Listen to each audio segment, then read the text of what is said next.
Olá, seja muito bem-vindo, muito bem-vinda a mais um episódio Mentes que Sentem. Já há alguns meses que estamos juntos, em alguns episódios deste programa, que é o seu programa, o programa talvez de algum amigo, algum familiar, que entretanto também ao conhecer estes ensinamentos e estas informações que aqui vai recebendo também tem sido uma ajuda e um privilégio. É sempre uma alegria estar consigo, mesmo que seja aí um momento ou uma situação mais difícil, menos prazerosa, continuamos em oração e sabemos que o Senhor está ao leme e o Senhor está a cuidar da nossa vida, da sua vida. Uma vez mais tenho o prazer e a alegria de estar aqui com a doutora Cristina Dias. Cristina, que bom estar contigo uma semana a mais, em mais um episódio. Muito obrigada pela tua presença. Obrigada, Milu. Obrigada, é muito bom estar aqui. É bom estarmos num espaço em que possamos colocar as nossas dúvidas de forma acolhedora, sem juízos de valor. É muito importante isso. É verdade. E muito obrigada sempre pela tua informação e pelo teu ensinamento. Cristina, nos episódios anteriores nós falamos sobre aquilo que é a inteligência emocional. Nós conhecemos algumas emoções básicas, falamos sobre isto, quais as suas funções, e é interessante que, entretanto, eu li um pensamento de um autor, Daniel Goleman, que seguramente tu conheces, em que ele dizia que um aspecto do relacionamento bem-sucedido não é o quão compatível nós somos, mas como gerimos as nossas incompatibilidades. E eu achei isto maravilhoso. Podes desenvolver um bocadinho esta ideia, porque eu acho que ela realmente é fundamental nesta questão da tal inteligência emocional.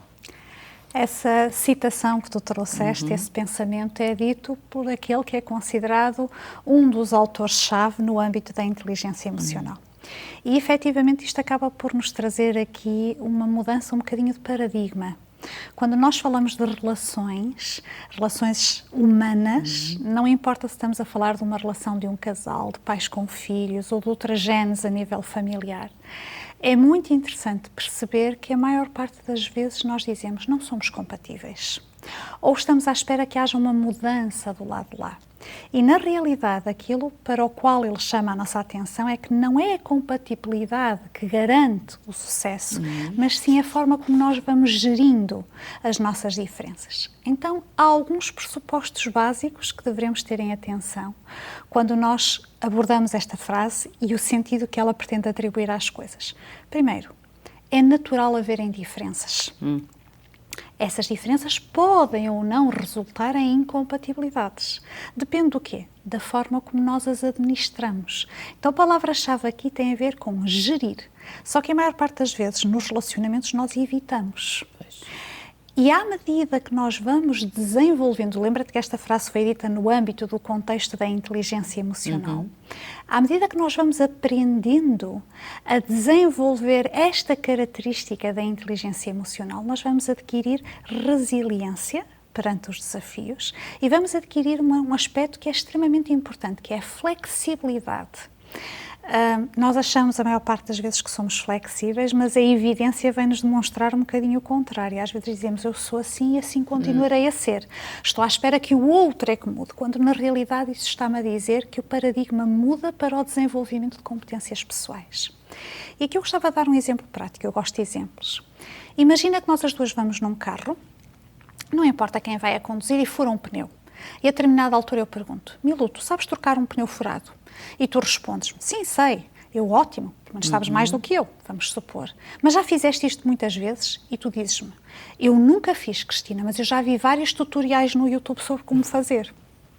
E agora a pergunta que eu coloco é, ao ouvir isto da tua parte, qual é o impacto que tu achas que isto terá em mim? Ficas apreensiva, não é? Não tão confiante assim. Exatamente, ou seja, eu poderei numa primeira perspectiva dizer, bom, pelo menos sabe mais do que eu porque viu vídeos no YouTube ou tutoriais, mas nunca pôs isto em ação, nunca pôs isto na prática. Então uma coisa que nós temos que ter noção é que as frases são sempre muito bonitas, os pensamentos são sempre muito bonitos, mas o conhecimento adquire o seu pleno potencial quando ele é posto em ação. E para nós podermos vir de encontro ao que este pensamento nos traz, nós temos que aprender a desenvolver a nossa inteligência emocional. Só que nós muitas vezes esquecemos que, por muito que determinadas coisas até possam fazer sentido para nós, o desenvolvimento de algo implica um processo. E até podemos entender o conceito de uma forma simplista, mas pô-lo em prática vai acarretar uma série de desafios e constrangimentos. Por outro lado, o caminho não é linear. Há algum tempo atrás eu vi uma imagem que achei muito interessante. Alguém falava, utilizava aquela imagem, seja para atingir um objetivo, uma meta que tu tens, não interessa. E dizia, sempre que nós pensamos em atingir algo, nós achamos que o caminho é assim, linear de forma ascendente. Mas, na realidade, o caminho para atingires algo, não importa o que em concreto, é assim, é uma linha ondulada, embora sempre na direção ascendente. Só que quando nós estamos no período menos bom, no período mais desafiador, nós não temos a percepção que mesmo assim nós continuamos a ascender, ou seja, mesmo assim nós continuamos a evoluir. E isto é importante percebermos, porque daqui a pouco vamos falar de alguns desafios, percebermos que o fato de eu poder estar a passar por um período mais desafiante, apesar de ter consciência da minha necessidade de desenvolvimento da inteligência emocional, não significa que eu não esteja a crescer. Por outro lado, fica bonito numa conversa entre amigos dizer sim, eu sei que sou humana, eu sei que eu tenho que aceitar isto. Mas aceitar a nossa humanidade implica aprendermos a desenvolver compaixão. E nós não sabemos fazer isto. E iremos ter a oportunidade de refletir na importância que a compaixão tem no âmbito do desenvolvimento da inteligência emocional. Já agora, Cristina, e ao falar sobre estas questões, e realmente para mim faz logo me lembrar que isto é imprescindível nos relacionamentos. Porque esta questão de realmente nós entendermos a questão do outro, ou entendermos o que o outro realmente queira dizer, ter esta capacidade que com certeza com a ajuda de Deus, não é? E nós que somos cristãos e que confiamos que o Senhor gere e pode e quer gerir todas as nossas emoções, a questão que se coloca é talvez como é que nós possamos desenvolver então esta inteligência emocional, como é que isso se faz? Sabes que estavas a falar que isto é importante para os relacionamentos, mas tu não podes dar o que tu não tens. Pois, exatamente. Então, a primeira coisa que nós temos que perceber é como é que eu desenvolvo a inteligência emocional em relação a mim própria. E o Daniel Goleman tem uma frase que eu aprecio particularmente e que diz assim, passo a citar, a autoconsciência é a base da inteligência emocional. E, mais uma vez, uma daquelas frases bonitas que nós dizemos, que bonito, mas, na realidade, o que é que isto significa e que impacto é que isto tem? Nós, em episódios anteriores, já falamos um bocadinho sobre isto, mas a autoconsciência é esta capacidade de nós entendermos o que pensamos, o que sentimos e a forma como nos comportamos e, ao mesmo tempo, mantermos ligados àquilo que são os nossos valores, o que nós consideramos importante.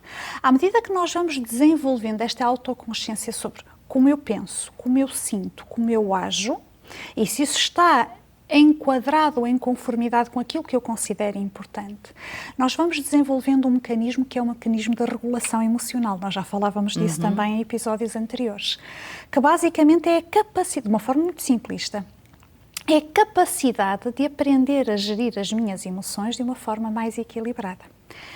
E à medida que nós vamos desenvolvendo este processo, eu já vou responder à tua pergunta em concreto, mas à medida que nós vamos desenvolvendo este processo, isto permite-me, enquanto eu adquiro uma maior autoconsciência em relação a mim própria, desenvolver também a autoconsciência em relação ao outro. E aqui permite-me mais uma vez dar um exemplo. Provavelmente já o terei dado noutros episódios, mas ele para mim é claro. Perdão.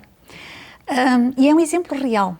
Uma mãe vai com uma criança, a criança terá à volta dos 4, 5 aninhos de idade, e vão visitar uma escolinha, um infantário, supostamente para decidirem se vão ou não colocar a criança lá. E a pessoa que está a fazer a visita guiada, portanto vamos partir do pressuposto que é uma educadora, está a mostrar os espaços e nisto passam por uma zona onde tem desenhos afixados das crianças. E o menino pergunta, quem fez estes desenhos feios? A mãe fica surpreendida com a observação da criança, até um bocadinho constrangida, e não sabe muito bem como é que há de reagir. Mas a educadora responde algo do género. Estes desenhos foram feitos pelos meninos, não são feios, são os desenhos dos meninos. A visita continua, passado um bocadinho passam por outra zona e a criança vê um brinquedo que está partido e pergunta: quem foi o menino mau que partiu este brinquedo? A mãe nessa altura dá-lhe assim um esticãozinho ao de leve no bracito, do género comporta-te, e a educadora responde algo: olha, os brinquedos são para brincar, às vezes os acidentes acontecem e partem-se. E a visita continua com este tipo de observações da criança e a mãe cada vez numa situação mais constrangedora. E nós somos capazes de olhar do lado de fora e dizer: coitada da mãe. Provavelmente éramos capazes de não ter uma reação assim tão diferente da mãe. Do género, está caladinho que já me estás a deixar numa situação complicada. Mas pensa comigo, aquela educadora percebeu qual era a dúvida daquela criança. Será que se eu fizer um desenho que tu aches feio, tu vais deixar de gostar de mim? E será que se eu partir um brinquedo, eu vou ser mau? Na realidade, o que a criança está a colocar como questão é isto. E a capacidade de tu percepcionares que esta é a verdadeira questão da criança significa que aquela educadora desenvolveu alguma inteligência emocional para perceber o que é que vai dentro do outro. Agora, quando falamos no desenvolvimento da inteligência emocional, às vezes o ser humano, quando vê algo que faz sentido para si, enche-se de coragem e de boa vontade. Faz lembrar as resoluções de final de ano em relação ao próximo ano. Mas depois, quando nós vamos tentar perceber quantas é que ficaram na prática, preferimos até nem olhar para a nossa lista de resoluções. E quando falamos de inteligência emocional, vai acontecer exatamente a mesma coisa. Então, eu gostava de abordar contigo, convosco, alguns desafios que existem neste processo do desenvolvimento da inteligência emocional, não no sentido de nós olharmos para eles como obstáculos, mas no sentido de nós termos consciência que muitas vezes o processo não é linear, pelo contrário, tem altos e baixos, porque isto interfere nesse processo, mas à medida que temos consciência podemos agir sobre. E mais uma vez darei um exemplo. Imagina que eu, entretanto, no fim de semana fiz uma caminhada. E estou a comentar contigo e disse: Milu, fiz uma caminhada fabulosa, o sítio é muito bonito, devias ir lá. E tu perguntas-me, então, diz-me lá as recomendações, as orientações para lá chegar. Eu digo: olha, é uma caminhada de 10 km, vai bem equipada, mas tu vais gostar. E agora vamos imaginar dois cenários distintos. Vamos imaginar que eu completo a frase e te digo: olha, os primeiros 2 km têm uma subida puxadinha, mas depois tens que te esforçar. Depois vai valer a pena. Depois o caminho é plano e a paisagem é fabulosa. Cenário A. Vamos ao cenário B. Imagina que eu apenas te digo: Milu, vai. É lindo. São 10 km, mas faz isso com facilidade. Agora a pergunta que eu te coloco é: tu fizeste isso no fim de semana seguinte, como é que tu achas que o facto de eu ter dado a informação de uma ou de outra forma terá tido impacto em ti? Achas que isto faz diferença? Sem dúvida. Mas qual? Qual é a diferença que tu achas que faria? Creio que para a primeira que tu propões, ou seja, que me avisas desde já que vai haver, portanto, uma subida, eu já vou um pouco apreensiva e se calhar até pré-preparada para encontrar esse desafio para o qual tu me avisaste que eu ia ter. Na segunda hipótese, eu vou completamente ignorante, não é? Em relação àquilo que eu vou encontrar. Exatamente. Então, quando nós vamos falar agora de desafios no âmbito da inteligência emocional, a lógica é exatamente a mesma. Estamos a preparar que no crescimento, no desenvolvimento da inteligência emocional, existirão desafios. Mas eles têm que ser encarados como alavancas no conhecimento. Exato. E não como coisas para nos travar e dizer desisto disto. Já agora, Cristina, e antes de avançarmos, porque está a vir a talho de foice, antes de entrar exatamente nesses exemplos, como sempre, nós temos a tal revista, o tal manual de estudo, que acabamos por dar e por oferecer a todos aqueles que nos contactarem, seja por mensagem ou por mensagem de voz, para o número 933939291. Este manual de estudos, Sentimentos, a ciência do existir, onde pode encontrar estas coisas que nós estamos hoje a refletir e a pensar, e muitas outras também que fazem parte deste desafio que é nós mantermos a nossa saúde mental.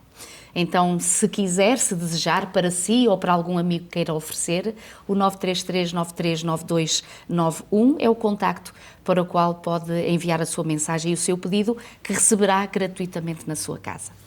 Muito bem, então vamos então a esses exemplos, a esses avisos, não é? Pré-avisos que nos ajudarão então no desenvolvimento da nossa inteligência artificial. Emocional, perdão. A inteligência artificial é outra coisa, emocional, exatamente. Ok. Então nós vamos abordar, não tudo hoje, portanto convido aqueles que estiverem a ouvir-nos a continuarem a acompanhar-nos nos episódios seguintes, mas vamos falar sobretudo de 5. Não quer dizer que não existam mais, mas estes são relevantes. Vamos falar da complexidade do nosso cérebro, vamos falar do estamos aqui, daqui a pouco eu irei explicar o que é isto do estamos aqui. Vamos falar da aprendizagem emocional e das memórias corporais. Vamos falar das nossas estratégias de proteção e segurança. E vamos falar do nosso sistema de recompensa e prazer. Tudo isto tem um impacto direto na forma como desenvolvemos a inteligência emocional. Então vamos começar pelo primeiro, pela complexidade do cérebro, e vamos só aflorar aqui muito ao de leve. Nós somos concebidos de uma forma extraordinária. E este órgão, que é o nosso cérebro, tem uma complexidade fabulosa, mas tem uma funcionalidade em que nada foi deixado ao acaso.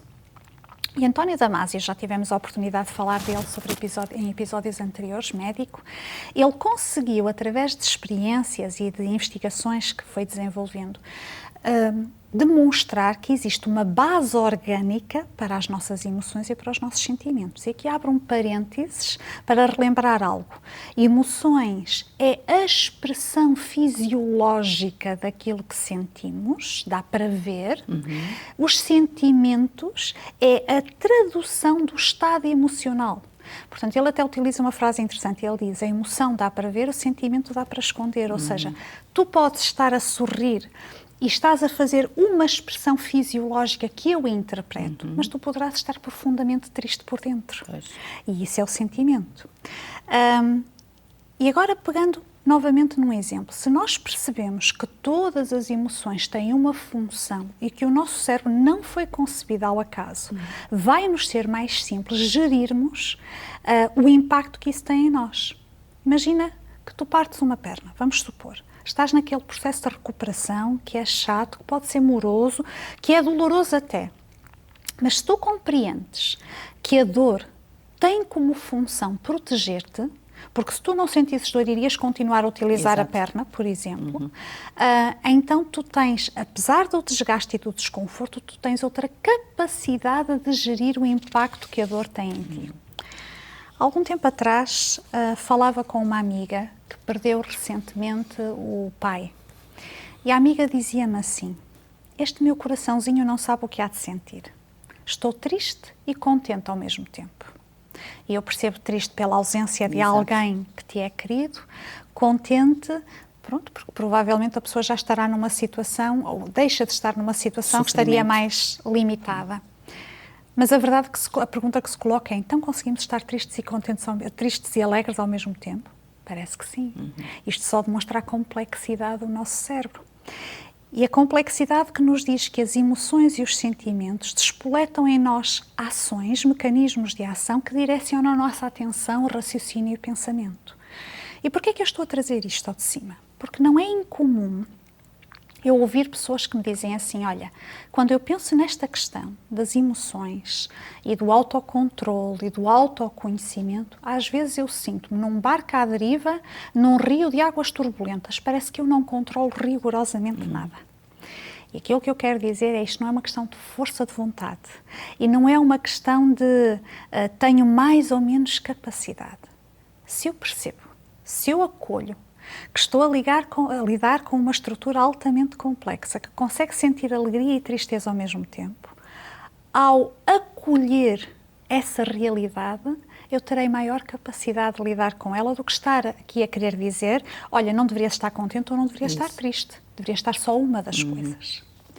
Outro aspecto que se pode tornar um desafio e em relação ao qual nós muitas vezes não prestamos a devida atenção é o estamos aqui. O que é isto do estamos aqui? Estamos todos num processo de aprendizagem. Sabes que não me é incomum ouvir a frase "eu não pedi para nascer". Pois. Sobretudo quando a pessoa está frustrada ou desconfortável ou num processo de dor. As pessoas dizem-me com alguma frequência: Cristina, eu não pedi para nascer. Pois olha, ninguém pediu para nascer. Estamos todos no mesmo barco. Estamos todos num processo de aprendizagem. Nós não pedimos, nós não tivemos interferência direta nos genes que nos formam. Não tivemos interferência no tipo de emoções, desejos, pensamentos, estruturas, temperamento. Não tivemos interferência na família na qual viemos a nascer. Se é uma família mais acolhedora e calorosa, uma família negligente, por exemplo. Não tivemos interferência no espaço e no tempo, no sítio onde eu nasci, nem na época histórica onde eu nasci. E uma série de outras questões. Só que a verdade é que tudo isto tem um impacto profundo naquilo que eu sou, na imagem que eu construo de mim própria e nos meus valores fundamentais. Não só a questão da genética, como também a questão das influências ambientais. E aqui eu recordei-me de algo que me ficou na memória desde pequenina. O meu avô paterno, que entretanto já faleceu, ele tinha como característica andar com muita frequência com um boné. E aquilo fazia tão parte daquilo que ele era que ele às vezes entrava dentro de casa e esquecia-se que estava com o boné.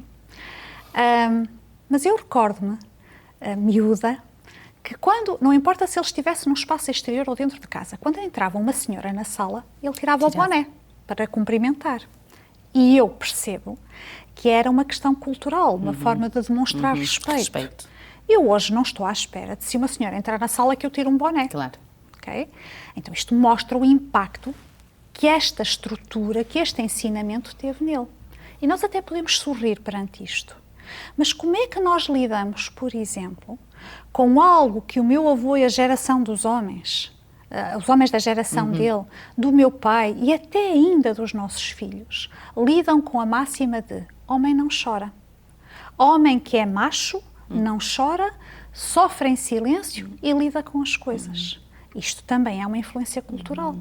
Mas é uma influência cultural que tem um impacto profundo na forma como tu lidas e geres as tuas próprias emoções.